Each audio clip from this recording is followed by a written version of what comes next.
Let us begin with one of the most fundamental questions a human being can ask. Who am I? When we say, I am angry, I am afraid, I am jealous, I am ambitious, or I am a loving person, we usually believe that these qualities define who we are. Are these qualities truly the nature of the soul? Or are they only the changing characteristics of the body and mind? Think about your own life. When you were a child, your personality was different. As a young person, it changed again. Today, your thoughts, emotions, desires, and fears may be completely different from what they were 10 or 20 years ago. Your body has changed, your circumstances have changed, your experiences have changed, even your thoughts have changed. Yet something within you has remained the silent witness of all these changes. That is where spiritual vision begins. The body and mind have their own characters.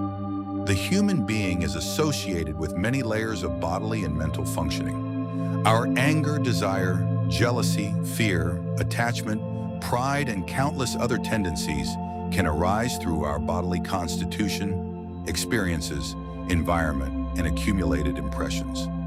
These qualities can change. When we are tired, our mind behaves differently. When we are hungry, our emotions may change. When we are frightened, we may behave in a way we normally would not. When we are surrounded by love and kindness, our behavior can transform. So if our character can change from moment to moment, can that changing character really be the deepest definition of who we are? The soul is different. The soul is not fundamentally anger, jealousy, hatred, or fear. Its deeper nature is associated with pure awareness, divine grace, and compassion. The soul is not asking, who is above me? It asks, is that other being suffering? The soul does not see another life merely as an object. It begins to perceive the presence of life everywhere. This is why compassion towards all living beings is so central to spiritual path. When compassion awakens, the boundaries between me and you begin to become thinner. Then what is the problem? The problem is not simply that anger exists. The deeper problem is that we identify ourselves completely with anger. Instead of saying, anger is arising in my mind, we say, I am angry. Instead of saying, fear is passing through me, we say, I am a fearful person. Instead of observing desire, we become the desire.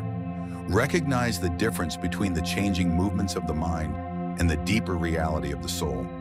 The mind may experience darkness, but the soul is oriented toward light. The mind may create separation, but compassion reveals unity. The mind may say, this is me and that is someone else. The awakened heart begins to say, life is present in both. What happens when we see this clearly? Suppose someone insults you. Immediately anger arises. The ordinary response is, he insulted me, I am angry. But spiritual awareness creates a small space. You observe, anger has arisen in my mind. That small difference is enormous.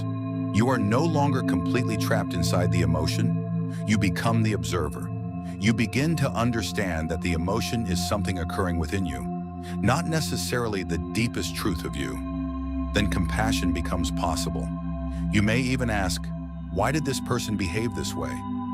Perhaps that person is carrying pain. Perhaps that person is also struggling with fear, ignorance, or suffering. This does not mean accepting injustice. It means responding without losing our inner humanity. We may have many characters in life. At home, we may behave one way. At work, another way. With friends, another way. When we are alone, another way. But behind all these roles, there is something deeper. As we move away from hatred, cruelty, and selfishness, and as compassion expands toward human beings, animals, birds, insects, and every form of life, something within us becomes clearer. We begin to experience the unity of love among souls. We no longer ask only, what can I get from this world? We begin to ask, what can I do to reduce suffering in this world? That is a profound spiritual transformation. The final question. So once again, let us return to the question, who am I? Am I merely this body? This body is changing. Am I merely this mind?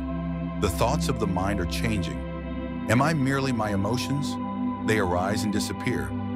Am I merely my social identity, my profession, my possessions, my successes, or my failures? All of these can change.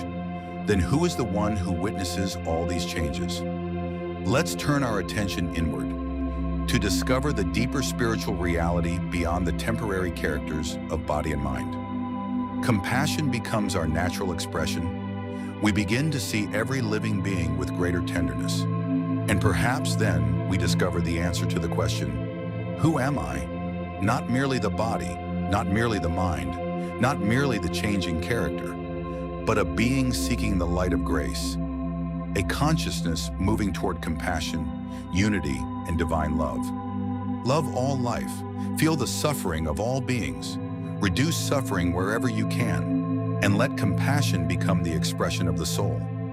Because when the boundaries of I begin to disappear, the light of the soul begins to shine.